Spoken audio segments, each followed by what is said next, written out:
The sun had barely crested over the Wyoming mountains that morning in 1878 when Yates Irving first saw the woman and child huddled against the wooden storefront of the general store in Shoshone. Their clothes tattered, and their faces hollow with hunger that made his chest ache in ways he had forgotten were possible. Yates had ridden into town for supplies, same as he did every month, leading his pack mule down the dusty Main Street while trying not to think too much about the empty cabin waiting for him 20 miles north. He was 32 years old and had been alone for the better part of 5 years, ever since his parents passed within months of each other and left him their modest ranch. The isolation had suited him at first, a balm against the noise and complications of other people. But lately, the silence had started to feel less like peace and more like a slow suffocation. The woman was young, maybe 23 or 24, with hair the color of wheat that hung in a long braid down her back. Her dress, once probably a nice calico pattern, was now faded and torn at the hem. But it was her eyes that stopped Yates in his tracks, green as summer grass, and filled with a desperate pride that was clearly warring with her circumstances. The child in her arms could not have been more than 3 years old, a little boy with his mother's coloring and cheeks that should have been round with health, but were instead gaunt and pale. Yates tied his horse to the hitching post and approached slowly, not wanting to startle them. The woman's back straightened as he drew near, her chin lifting despite the tremor in her hands. "Morning, madam," Yates said, removing his hat. His voice came out rougher than he intended, rusty from disuse. "Morning," she replied, her voice soft but steady. She did not meet his eyes, focusing instead on some point past his shoulder. "I do not mean to pry, but are you and the boy all right? You look like you could use a hot meal." Her jaw tightened. "We are managing, thank you." The little boy chose that moment to whimper, pressing his face against his mother's shoulder. The sound was weak, tired, and it cut through Yates like a blade. "Madam, I do not know your situation, and it is not my business unless you want it to be. But I have more than enough at my ranch, and I would be honored if you and your son would accept my help." She finally looked at him then, really looked, and Yates felt something shift in his chest. Her eyes were searching, wary, trying to determine if he was one more danger in what had clearly been a string of them. "I do not take charity," she said quietly, "and I certainly do not take it from strange men with unknown intentions." "That is fair and smart," Yates acknowledged. He glanced down the street, thinking, "How about this? My name is Yates Irving. I have a ranch north of here, raise cattle and horses. I am in town about once a month, and folks here know me. You can ask anyone about my character before you make any decision. But either way, let me at least buy you and the boy breakfast at the restaurant. You can eat, and I will sit at a different table if it makes you more comfortable. No strings, no expectations, just food." The woman wavered, and Yates could see the moment when her pride lost the battle with her son's needs. Her shoulders sagged slightly. Just breakfast," he confirmed. She nodded once, quick and sharp. "All right, but you sit separate." "Yes, madam." The restaurant was a modest establishment run by a widow named Mrs. Chen, who had come west with the railroad workers and stayed after her husband died. She raised her eyebrows when Yates walked in with the woman and child but said nothing, just showed them to a table and brought water. Yates sat 3 tables away, as promised, and ordered coffee while the woman and her son got plates of eggs, bacon, biscuits with gravy, and milk for the boy. He watched from the corner of his eye as the child ate with single-minded intensity, and the mother tried to pace herself but could not quite manage it. When was the last time they had eaten? Days. Maybe Mrs. Chen came over to his table, coffee pot in hand. "That is a kind thing you are doing," she said quietly in her accented English. Just seems right, Yates said. The woman, she came into town 3 days ago on the stage. I hear she has been sleeping behind the church trying to find work. But you know how it is. Single woman with a child, no husband, people talk. Nobody wants to take a chance. Yates felt anger spark in his gut. That is a damn shame. That is the world, Mrs. Chen replied with a shrug. But maybe you can be different, yes. After the woman and child had eaten their fill, Yates paid the bill and approached their table slowly. The woman looked up, and he could see some color had returned to her cheeks. "Thank you," she said, and there was genuine warmth in her voice now. "That was very kind. You are welcome." Yates shifted his weight, suddenly awkward. "I meant what I said earlier about having room at my ranch. I know you do not know me, but Mrs. Chen can vouch that I am not a bad sort. I have a cabin with 2 bedrooms. You and your boy could have one, and I would take the other. You could stay as long as you need to get back on your feet. I would not expect anything from you except maybe some help with cooking and such if you were willing. But only if you were willing." The woman studied him again, and Yates forced himself not to look away. Let her see whatever she needed to see. "Why?" she asked finally. "Why would you do this for strangers?" Yates thought about the question, about the empty cabin and the lonely nights and the feeling that his life had become something small and purposeless. "Because I can," he said simply. "And because it is the right thing to do, and maybe because that cabin is too big for just me." She was quiet for a long moment, and then she said, "My name is Flora Reeves.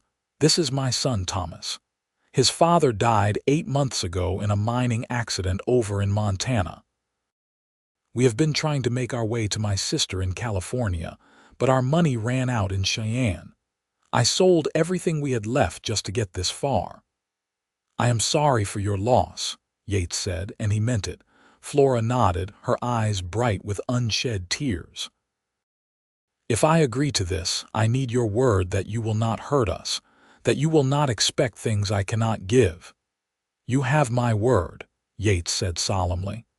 "And if at any point you feel unsafe or want to leave, I will bring you back to town myself, no questions asked." Flora looked down at Thomas, who had fallen asleep in her arms, his small face finally peaceful. She stroked his hair gently, and when she looked back up at Yates, there was steel in her gaze. "All right," she said. "We will come to your ranch, but I will work for our keep. I will not be a burden." "Deal," Yates said, relief flooding through him.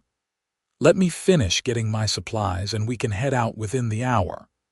The ride to the ranch took most of the day, with Flora and Thomas riding Yates' horse while he walked alongside the pack mule. Flora had protested, but Yates insisted, saying the walk would do him good. In truth, he needed the time to think, to process what he had just done. He had invited a widow and her child into his home, his life, and he was not entirely sure what that meant or what would come of it. They talked little during the journey, both tired and lost in their own thoughts. Thomas woke up halfway through and regarded Yates with solemn, curious eyes. Yates made a silly face at him, and the boy rewarded him with a small smile that felt like a victory. The ranch came into view as the sun began its descent toward the western mountains. It was not much, just a sturdy log cabin, a barn, a few outbuildings and fenced pastures where his cattle and horses grazed. But it was home, and Yates felt a swell of pride as he showed it to Flora.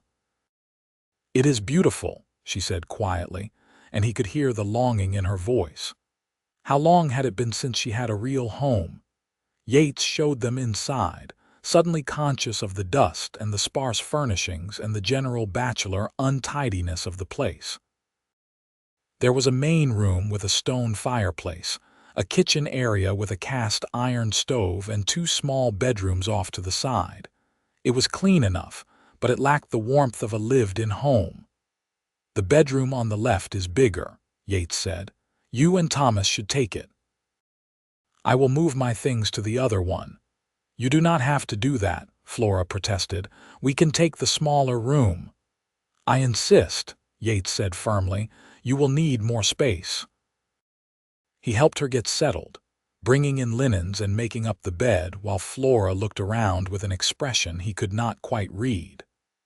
Thomas explored the room with the careful curiosity of a child who had learned not to touch things that did not belong to him. "There is a well out back for water," Yates explained. "The barn has the horses and cattle plus some chickens that provide eggs. I usually make simple meals, but if you like to cook, the pantry has basics. I can show you where everything is."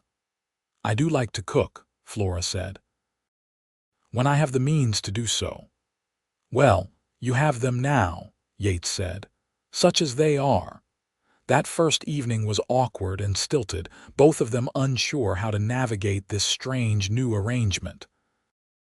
Yates had been alone for so long that he had forgotten how to share space with another person, let alone a woman and child.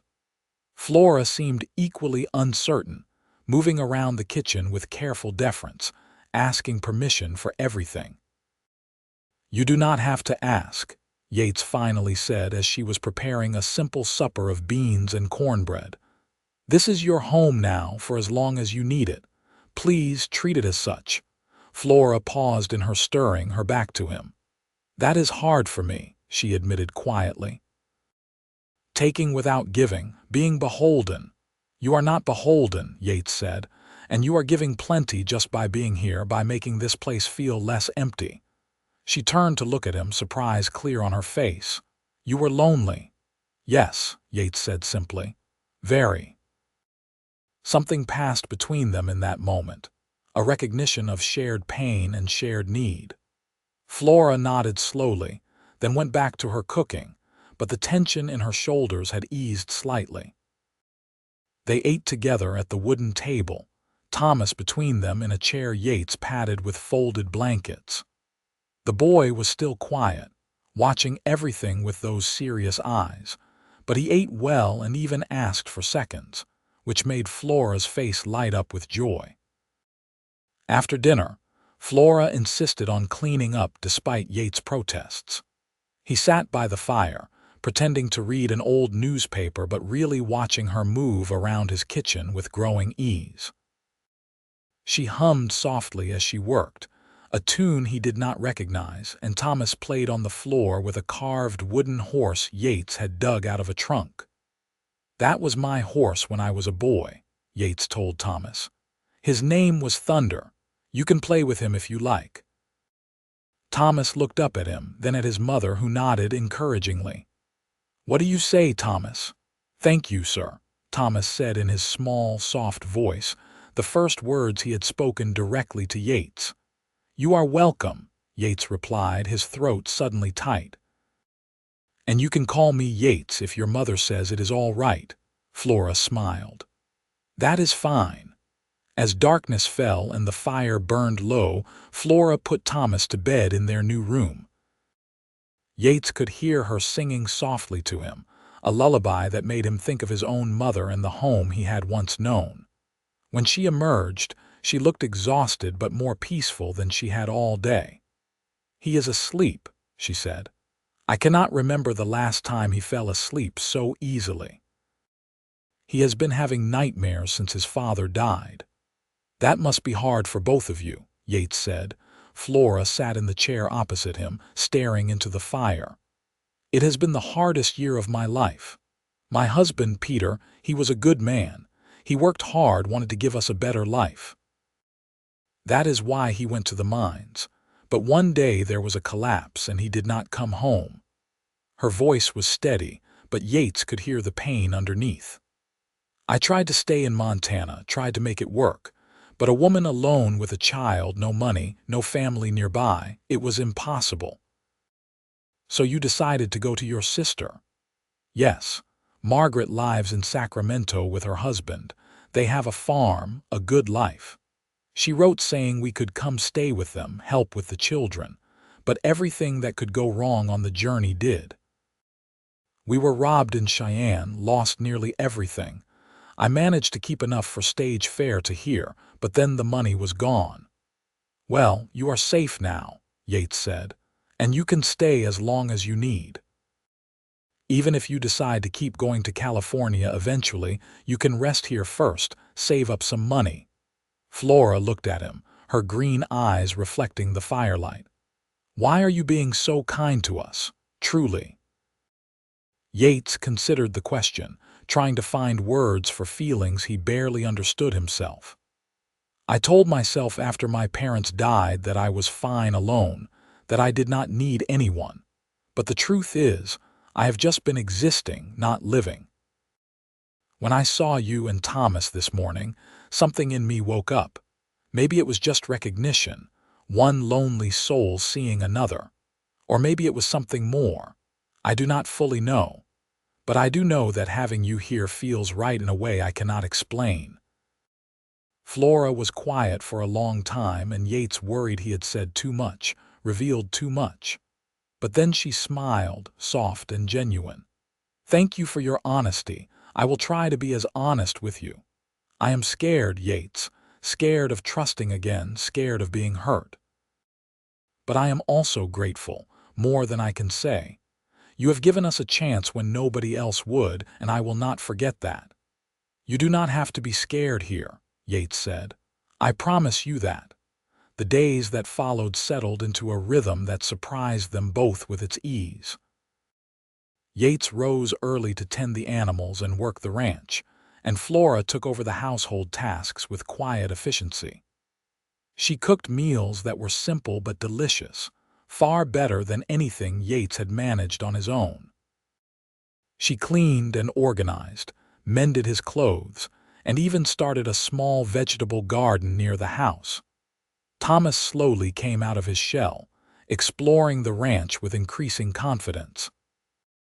Yates showed him how to collect eggs from the chickens, how to brush the horses, how to identify different bird calls.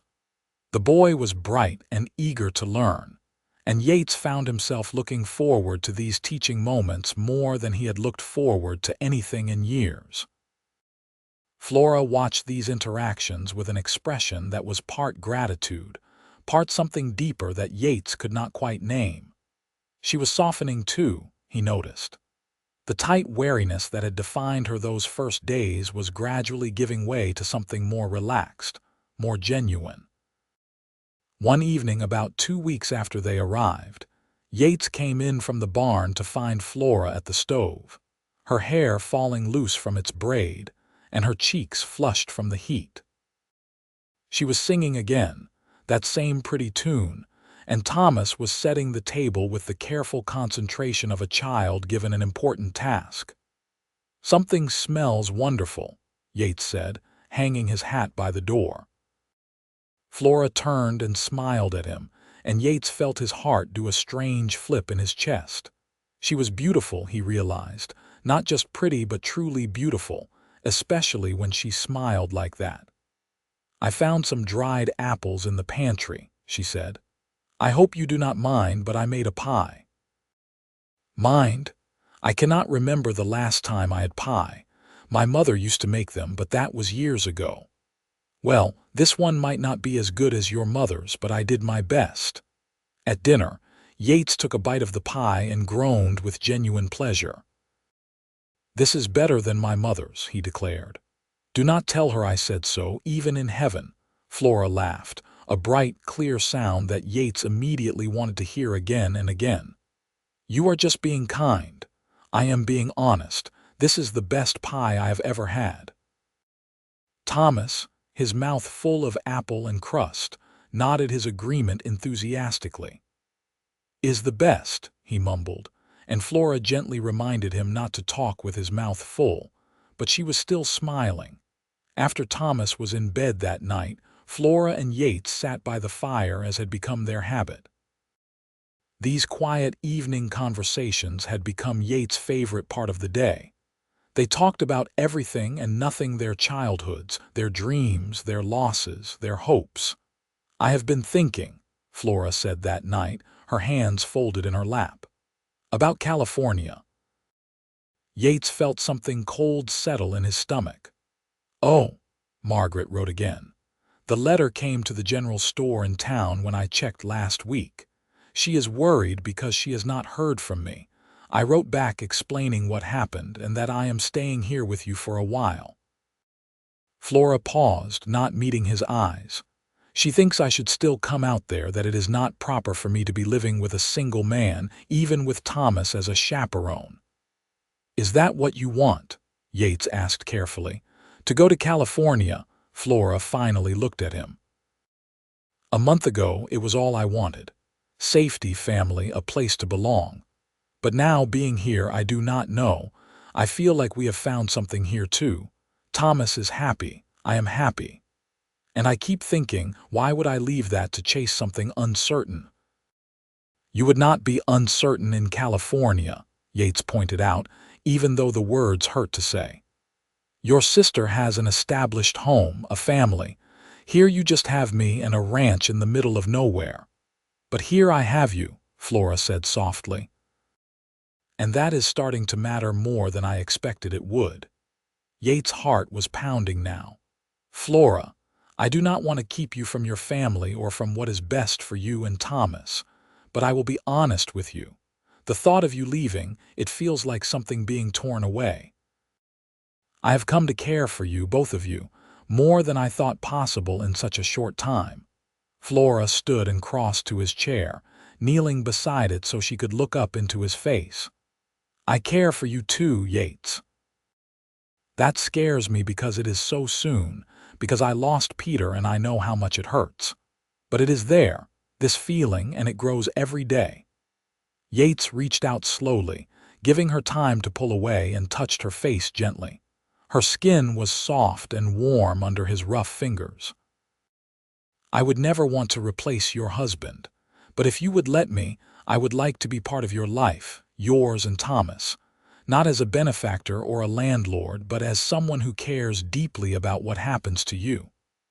"I would like that," Flora whispered. "I would like that very much." They stayed like that for a long moment, looking at each other in the firelight, both trembling on the edge of something profound. Then Flora stood and Yates rose with her, and without quite knowing who moved first, they were embracing, holding each other with a fierceness born of loneliness and need and the fragile beginnings of love.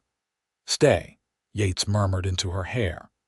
"Do not go to California. Stay here with me. We can make a life together, a real life. I know it is fast, I know it is crazy, but I have never been more certain of anything." Flora pulled back just enough to look at him. "Are you sure? Really sure? Because if I stay, if we do this, I need to know you will not change your mind. Thomas has already been through so much. I will not let him get attached to you only to lose another father figure." "I am sure," Yates said firmly. "I want you both here, not as guests but as family. I want to wake up and hear Thomas playing, to eat meals you have cooked, to talk to you every evening. I want to teach him to ride, to help him grow up. I want to build a life with you, Flora, if you will have me." Tears were streaming down Flora's face now, but she was smiling. "Yes," she said. "Yes, we will stay. Yes to all of it." Yates cupped her face in both hands and kissed her, gentle and reverent, pouring all his hope and longing and promise into that single touch.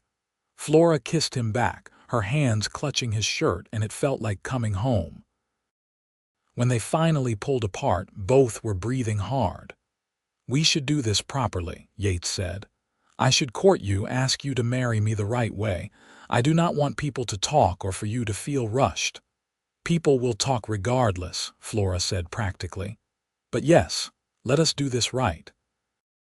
For Thomas, if nothing else. He should see that relationships can be built on respect and care, not just need." So Yates courted Flora in the old-fashioned way, even though they were living under the same roof. He brought her wildflowers from the meadow and carved a new wooden horse for Thomas. He took them on picnics by the creek and taught Flora to ride his gentlest mare. He read to Thomas at bedtime and helped Flora with the heavy chores without being asked. Flora bloomed under the attention, becoming more confident and joyful with each passing day. She sewed new curtains for the cabin and planted flowers by the front door. She taught Yates some of her favorite recipes and laughed at his terrible attempts to help in the kitchen. She opened up about her life with Peter, sharing memories without the sharp edge of fresh grief, and Yates listened and honored the man who had come before him. Thomas thrived too, growing rounder and healthier and more animated. He started calling Yates Papa Yates after about a month, and the first time he said it, Yates had to turn away to hide the tears in his eyes. The boy followed him everywhere, chattering about everything he saw and learned, and Yates discovered a patience he had not known he possessed. 2 months after Flora and Thomas arrived, Yates rode into Shoshone and bought a ring from the jeweler, a simple gold band with a small green stone that reminded him of Flora's eyes.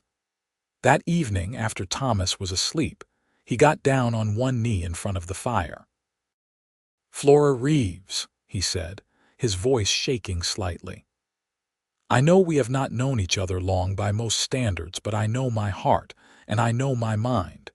You and Thomas have brought light and love into my life in ways I never imagined possible. I want to spend the rest of my days making you happy, making both of you happy. Will you marry me?" Flora, crying and laughing at once, said yes before he even finished the question. She threw her arms around his neck, and they held each other and cried and laughed together, overwhelmed by the impossible beauty of finding each other. They were married 6 weeks later in the small church in Shoshone, with Mrs. Chen and a few other townspeople as witnesses. Flora wore a new dress she had sewn herself from fabric Yates bought for her, pale blue cotton that brought out her eyes. Thomas stood between them during the ceremony, holding both their hands, his face solemn with the weight of the moment. When the preacher pronounced them husband and wife, Yates kissed his bride tenderly while Thomas clapped with delight. They went back to the ranch that afternoon, now truly a family in every sense of the word. The wedding night was tender and sweet, both of them nervous and eager and determined to honor what they were building together. Flora had been married before, but this felt different, she told Yates afterward as they lay tangled together in the bed. With Peter, she had been young and naive, rushing into marriage because it was expected. With Yates, she was a woman grown, choosing him with full knowledge of life's hardships and with deep gratitude for the gift of second chances. Yates held her close and promised to spend every day earning her trust and love, to be the husband she deserved and the father Thomas needed. And he meant it with every fiber of his being.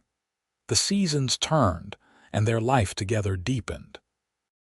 That first winter was hard, as winters in Wyoming always were, but they faced it together, keeping each other warm through the long, cold nights. Yates taught Thomas to ice skate on the frozen creek, and Flora made stews that simmered all day on the stove, filling the cabin with mouth-watering aromas. In the spring, Flora discovered she was pregnant. She told Yates one morning as he was getting ready to go check on the new calves, and he was so surprised and happy that he picked her up and spun her around, both of them laughing like children. "Are you happy?" Flora asked when he finally set her down. "Truly happy.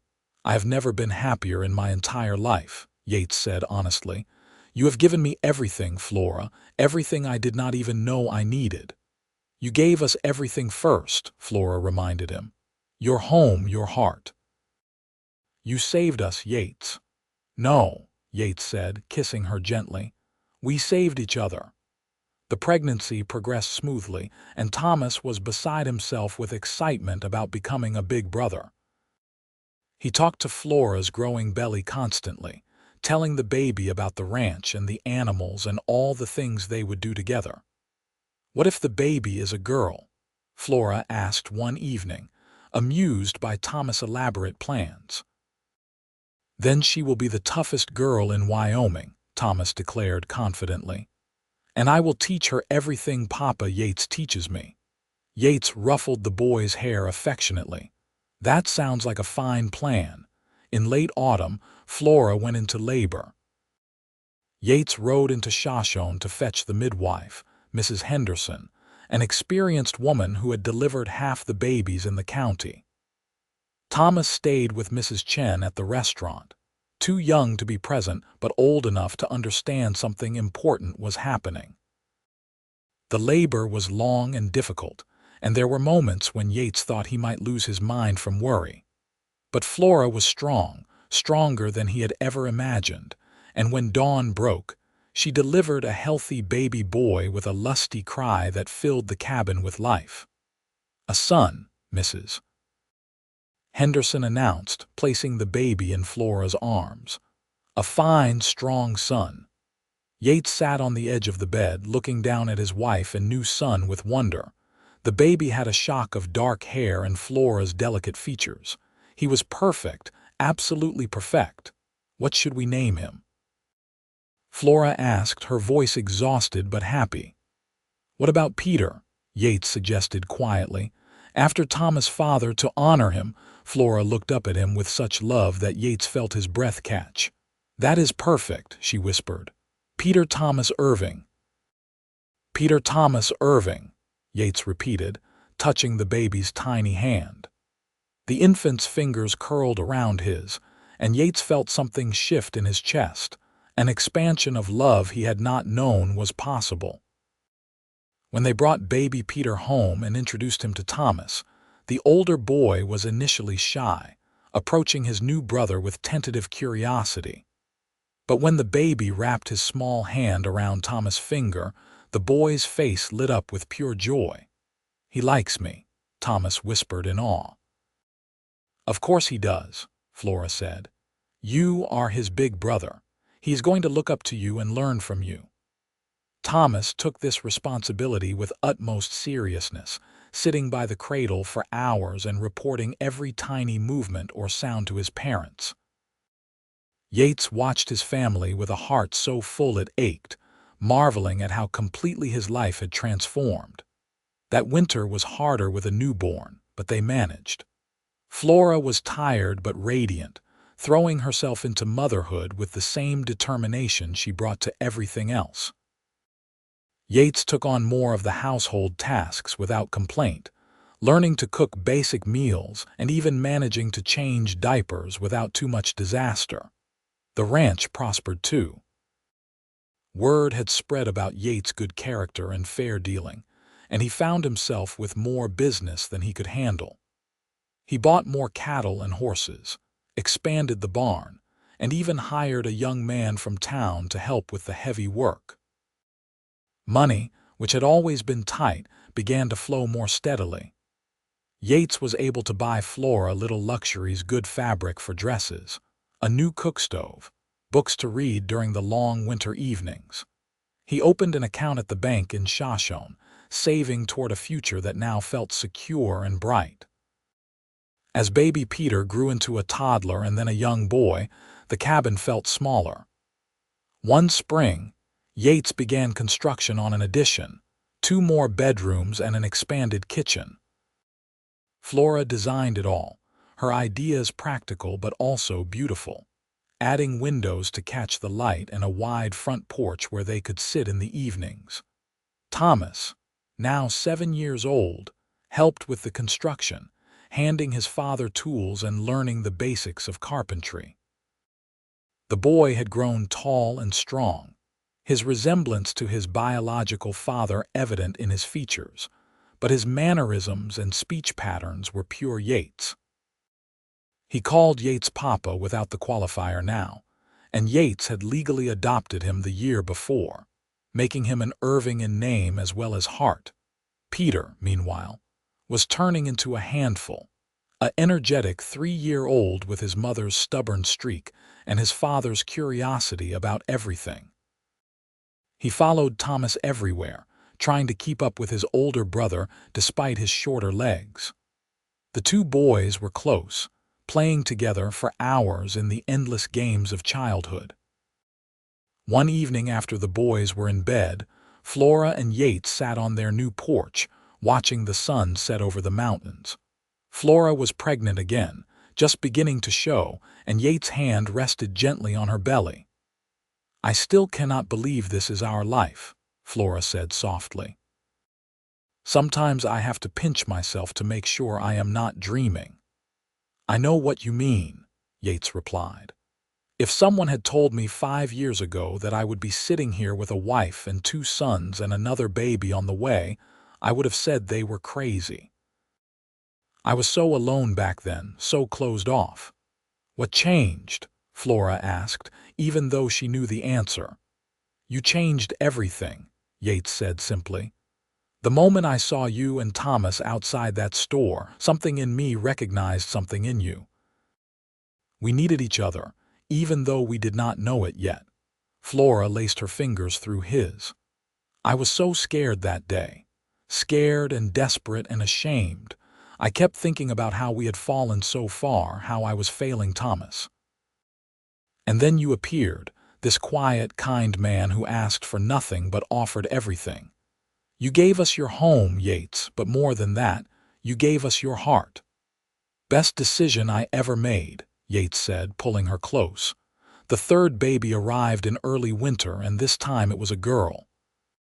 Flora's labor was faster and easier than with Peter, and when the midwife announced the gender, Yates felt tears spring to his eyes. "A daughter," he said in wonder, looking down at the tiny, red-faced infant. "We have a daughter." Flora, exhausted but glowing, smiled up at him. "What shall we name her?" They had discussed names for weeks, but suddenly Yates knew. "Grace. Because she is proof of God's grace in our lives." "Grace Flora Irving," Flora said. "It is perfect." The boys were entranced by their baby sister. Thomas, now 9 and feeling very grown up, was gentle and careful, holding her with the utmost care. Peter, at 4, was more exuberant but no less loving, constantly wanting to see the baby and touch her soft hair. The cabin that had once been too empty was now bursting with life and noise and love. Yates found himself exhausted most days, working the ranch and helping with the children and the endless tasks of family life. But he had never been happier, never felt more purposeful. Flora thrived as a mother of 3, somehow managing to keep everyone fed and clothed and loved despite the chaos. She sang as she worked, that same pretty tune from years ago, and the sound filled the house with warmth. She had grown into herself in their years together, becoming more confident and assured, no longer the desperate, frightened woman Yates had met in Shoshone. The years flowed by like water in the creek, each season bringing new challenges and joys. Thomas grew into a serious, responsible young man, taking on more and more of the ranch work and showing a natural talent for horse training. Peter was the wild one, always getting into scrapes but charming his way out of them with his ready smile. Grace was the beauty of the family, with her mother's green eyes and a sweet disposition that had everyone in town wrapped around her little finger. Yates and Flora grew deeper in love with each passing year, their relationship maturing into something solid and unshakable. They still sat on the porch most evenings, talking and planning and simply enjoying each other's company. Their physical relationship remained passionate and tender, a source of connection and joy for both of them. The ranch continued to prosper. Yates was known throughout the region as a fair dealer and a skilled rancher, and his horses were sought after by buyers from as far away as Colorado. He hired more help, eventually employing 4 regular hands who lived in a bunkhouse he built behind the barn. Flora had her own projects. She started a garden that produced vegetables for the family and enough extra to sell in town. She took in sewing and earned her own money, which she saved in a tin in the kitchen, taking pride in her independence even within the security of marriage. When Thomas turned 18, he announced his intention to join his father as a full partner in the ranch. Yates could not have been more proud, and they shook hands on the deal like businessmen, though both had tears in their eyes. "You have given me more than I can ever repay," Thomas said that day. "You took us in when we had nothing, and you have been a true father to me. I want to spend my life honoring that, building this ranch into something even greater." "You do not owe me anything," Yates said firmly. "But I would be honored to have you as a partner. We will build this together, for your brothers and sister, for the family we have created." Peter, at 15, was still trying to figure out his place in the world. He loved the ranch but was drawn to the wider world beyond, talking constantly about adventure and seeing new places. Yates understood, having felt similar restlessness in his youth, and he encouraged the boy to follow his dreams while assuring him there would always be a home to return to. Grace, now 12, was growing into a young woman with her own dreams. She loved learning and begged Yates to buy her books, which he did gladly. She talked about becoming a teacher, about opening a school in Shoshone where children could get proper education. Flora encouraged this ambition, proud that her daughter had opportunities she herself had never had. One evening when Grace was 13, Flora approached Yates with a proposal. "I have been thinking," she said, "about Grace's education. The school in Shoshone only goes so far.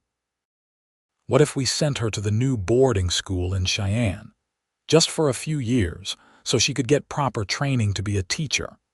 Yates felt his heart clench at the thought of his daughter being so far away, but he knew Flora was right. "If that is what Grace wants, then we will make it happen. We have saved enough." They presented the idea to Grace, who was both excited and terrified at the prospect. After much discussion and some tears, it was decided that she would go to Cheyenne the following year, when she turned 14. The day they took Grace to the boarding school was one of the hardest of Yates' life. His little girl, who had filled their home with laughter and light, was leaving to become her own person. He held her tight, breathing in her familiar scent, and made her promise to write every week. "I will, Papa," Grace said, crying, "and I will come home for holidays. This is not forever." "I know," Yates said, though his heart was breaking. "I am so proud of you, Grace. Go learn and grow and become everything you are meant to be." Flora cried the whole way home, and Yates held her hand, both of them grieving the passage of time even as they celebrated their daughter's opportunities. The house was quieter without Grace, but they adjusted. She wrote faithfully, long letters full of her experiences and learning. She came home for Christmas and summers, always seeming more grown up but still fundamentally their Grace. Thomas, meanwhile, had met a girl. Her name was Sarah, daughter of a rancher from the neighboring county, and she was sensible and kind with a good head for business. Yates liked her immediately, and Flora welcomed her warmly, happy to see Thomas building his own life. The wedding was held at the ranch on a beautiful June day when Thomas was 22. The whole county came out to celebrate, and Yates watched his eldest son pledge his life to his bride with overwhelming pride and joy. This boy, who had been so quiet and scared when Yates first met him, was now a confident man, starting his own family. Thomas and Sarah built a house on the eastern section of the ranch, staying close but maintaining their independence. Within a year, they had a baby girl, making Yates and Flora grandparents. The joy of holding that tiny infant, his granddaughter, was profound in ways Yates had not anticipated. Peter, true to his restless nature, left home at 19 to see something of the world. He went to San Francisco first, then down to Mexico, sending occasional letters that made Flora fret and Yates remember his own youthful wanderlust. But Peter always came home eventually, filling the house with stories of his adventures before getting restless and leaving again. Grace finished her schooling with honors and returned to Shoshone to open her school, just as she had dreamed. She was 22 and had grown into a beautiful, intelligent woman who commanded respect from everyone she met. Young men came courting, but Grace was particular, not interested in just any husband. Yates worried about her sometimes, this brilliant daughter who might never find someone worthy of her. But Flora just laughed and said Grace would find her way in her own time, just as they all had. The years continued their march, bringing both joy and sorrow. Some of the old-timers in town passed away, including Mrs. Chen, who had been such a friend to them in those early days. The railroad expanded, bringing more settlers and more change. Wyoming became a state in 1890, and Yates and Flora celebrated with the rest of the territory, proud to be part of this growing nation. Yates' hair went gray, and Flora's beautiful wheat-colored hair developed streaks of silver. They moved a bit slower, their joints aching on cold mornings, but their love remained as strong as ever. If anything, it had deepened with time, becoming something rich and complex and utterly irreplaceable. On their 20th wedding anniversary, Yates organized a party at the ranch. All their children came, along with grandchildren and friends from all over the county. There was food and music and dancing, and as the sun set, Yates led Flora away from the crowd to their favorite spot by the creek. 20 years, he said, holding both her hands. 20 years since you agreed to marry this lonely cowboy. Best 20 years of my life. Flora smiled, her face lined now but still beautiful to him. Best 20 years of mine, too. You saved us, Yates. You gave us a home when we had nothing. No, Yates said, just as he had all those years ago. We saved each other. I was lost, Flora. Lost and alone and going through the motions of living without really living at all. And then I saw you and Thomas and everything changed. You gave me purpose, family, love. You gave me a life worth living. Flora kissed him, soft and sweet and full of 20 years of love and partnership and shared dreams. We were meant to find each other, she whispered. I truly believe that. God brought us together at exactly the right moment. I believe that too, Yates said. And I thank him every day for that moment outside the general store in Shoshone, when I looked at a desperate woman with her child and decided to offer help. It was the best decision I ever made. They stood there together as the stars came out, listening to the sounds of their family celebrating nearby.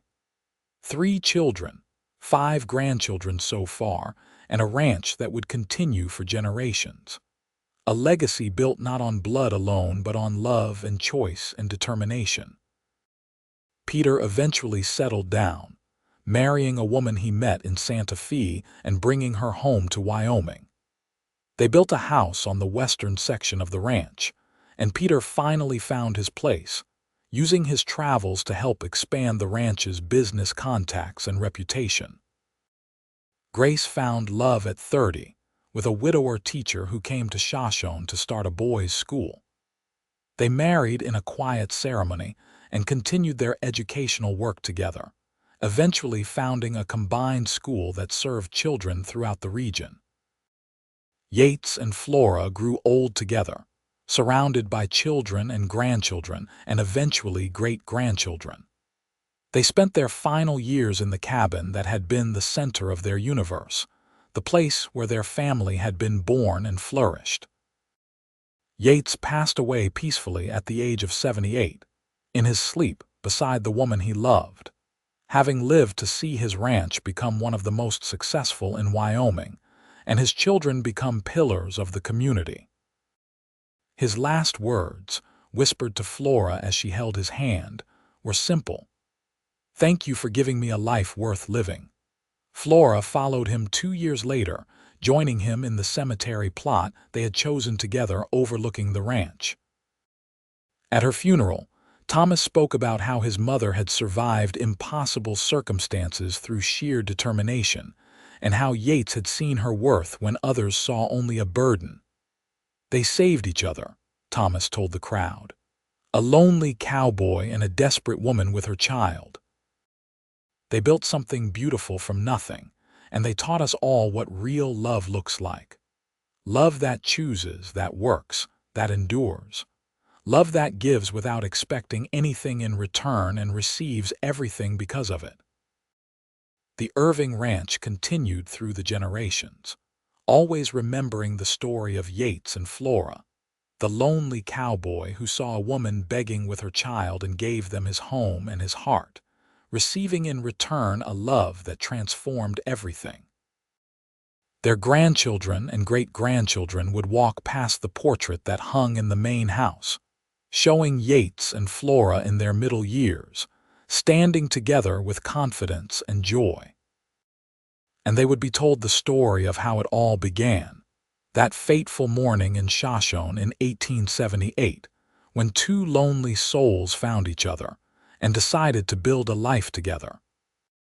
It was a love story that transcended its humble beginning, proving that sometimes the greatest romances start with a simple act of kindness, a willingness to see another's humanity, and the courage to open one's heart despite the risk.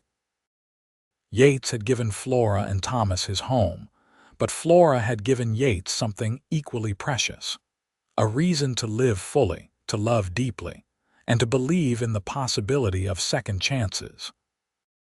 Their legacy was not just the prosperous ranch or the successful children, but the example they set of what marriage could be at its best. A partnership of equals, built on respect and care, weathering difficulties together and celebrating joys with grateful hearts. They had faced hard winters and harder losses, but they had faced them together, and that had made all the difference in the end. The lonely cowboy found his home in the woman and child he helped that dusty morning in Shoshone. And the desperate woman found not just safety but deep, abiding love with a man who saw her worth when she could barely see it herself. Together, they built something that would last long after they were gone, a testament to the transformative power of love freely given and gratefully received.